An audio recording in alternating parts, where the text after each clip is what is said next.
mentioned Jonathan Simon a few moments ago, and for those that have not heard that series, of course, it's available in the archives at the blogtalkradio.com website, and I would encourage them to go listen to those. But this is really I have ended up donning at the godfather of all issues as an activist, as you and I both are, and an advocates that we both are.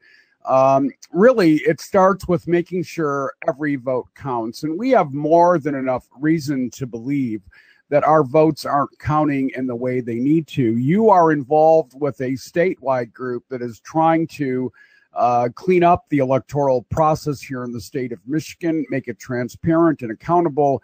And that's a much larger mountain to climb than people realize, because even Democrats have done nothing to change what we know is a fairly easy vote stealing scam.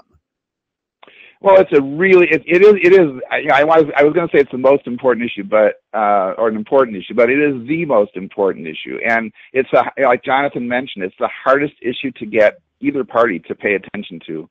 So I was really happy and honored, really, that I was able to get Tim Grimal, the Michigan minority leader for the Democrats, to come to my house. We talked to him about it. It was really, I think, unique in that, usually you think of legislators being lobbied by, big money people.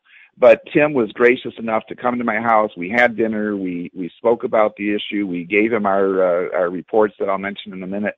He watched the last 22 minutes of a movie that was on HBO, Hacking Democracy. And I think you can find it online. If you just Google Hacking Democracy, everyone listening to the show really ought to go out there and watch just the last 22 minutes. And what that focuses on is the fact that scanners, which is the technology we use in Michigan, can be hacked. And there can be programs put on the memory card that every single one of those scanners use, and election results can easily be changed. And I talked to Tim. I said, look, Tim, you drove all around the country, all around the state, helping to elect Democrats in this last cycle. And imagine if all that work were for naught, just because the voting machines are not all they're cracked up to be as far as being transparent. We've turned over our vote counting to corporations. The vote counting of votes is not available to the average citizen out there in the public. If you want to watch your vote get counted, you cannot do it. Even in a recount, Tony, what people don't realize is even if there's a recount, you know what happens? The ballots get fed through the same machine again, and they get counted exactly the same way.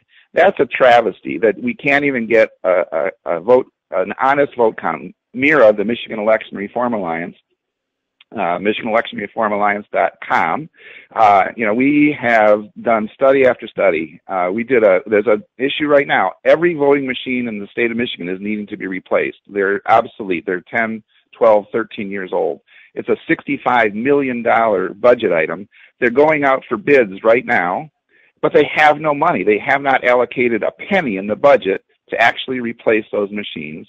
The machines are owned, the companies that make the machines are owned by companies like Dominion. I don't know about you, but that has a bad ring to it to me. And this is an issue that, I'm glad Jonathan was on the show and he's written his book, and everybody needs to read Code Red, and, call your legislator and say, this is an issue I want you to focus on, and we need to fix this. Well, again, I continue to be astounded. And I think that when you talked about Democratic leaders Grimal's response to the information that you provided in the Hacking Democracy documentary, etc., when we take a look at the reality, and I loved Jonathan's solution to the problem when we talked yesterday about a little civil unrest where people just need to surround the actual machines at the end of the day and demand that the ballots that are inside them be counted by hand is a great suggestion. Don't see it happening, but I think it's a great suggestion. But I'm just astounded, Bruce, by how many people just ignore the reality of what we know to be the truth. You're familiar with my friend Brad Friedman at bradblog.com. Brad was covering this issue long before anybody else was. And in fact, when I first had him on my show 10 years ago, people thought he was a kook. Now he's the go-to guy when election integrity issues come up because he's now so well versed in it.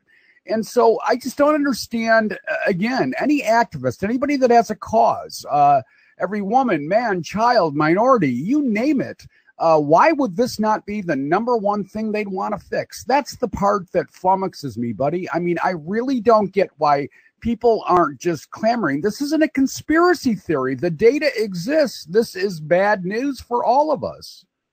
Well, it definitely is, and Mira has done. We were able to get a hold of the ballots. In fact, the Republican Attorney General Mike Cox put out a ruling that he ruled that ballots are public documents and they can be subject to FOIA. So we did that in Allegan County, and the results. We have another report about what we found, and it's on the Mira website. People can go read it. And you mentioned the civil disobedience. I was talking to Jan Vendor, who's the statewide coordinator for Mira, and she didn't. I don't think she surrounded the machine the way Jonathan was talking about, but she said that in one election she was going to go ahead and hand count her ballots just to verify the results from the machines. And she got a very threatening letter from Chris Thomas, the supervisor of elections in Michigan. She was threatened with arrest if she did what she was planning to do. And I did talk to Jan about, after Jonathan's appearance, because I was listening to your show in the car as I was driving to Madison. And I said, we really ought to do that. And, we might do it in the next cycle, but we want to make sure if we do it, that we have money lined up for bail. If people get arrested, we want to see if we're on solid ground to actually do an act of civil disobedience like that, because that's not a minor undertaking. It sounds like it's minor to just surround a machine, but you want to make sure you have all your ducks in a row and that you're prepared for the consequences. Absolutely, and we only have a couple short minutes left, and I want to mention as we work our way through the program today, we're going to talk about some national issues, a boatload of statewide issues, and it all starts with the people we elect. And Bruce, you heard me give a speech a couple months ago where somebody said, well, what we need to do is make sure in 2016 we elect the right people. Well, first of all, we can talk redistricting till we're blue in the face, and yes, that is part of the problem. But until we fix the election process, none of it matters. And I'm not even worried about hackers on the outside. I'm worried about the corporations on the inside. And if people think we're crazy and that's conspiracy theory, then they're just not paying attention, Bruce. Well, I agree with you 100%, Tony. This is not a tinfoil type of thing. We have verifiable proof that Jonathan has stuff in his book. We have done our homework. We have been looking at this issue for 6 or 7 years now. This is not something we're Johnny come latelys to at the Michigan Election Reform Alliance. We've put forward legislation. We want to have an audit bill. We've been trying to get an audit bill through the legislature in Michigan so that, like Jonathan was saying, at least have random audits so that we can tell with some verifiable proof whether the machines are counting the votes right. And, you only have to audit a very small amount of the machines around the state to be able to tell if there's any funny business going on with our elections. And, we work so hard as Democrats, even Republicans. This is not a partisan issue, Tony. That's what I think people really don't understand sometimes, too, is, Republicans should be just as concerned about fixing this problem as Democrats are. And not every Democrat even. They're not all paying attention yet. Hopefully my conversation with Tim will light a fire under some of the Democrats and hopefully some Republicans, too. We need some Republican co-sponsors for the legislation that we put forward. Absolutely. Well, Bruce, we're just out of time for today. I want to thank you for yours. Enjoy your visit with your grandkids, and we'll look forward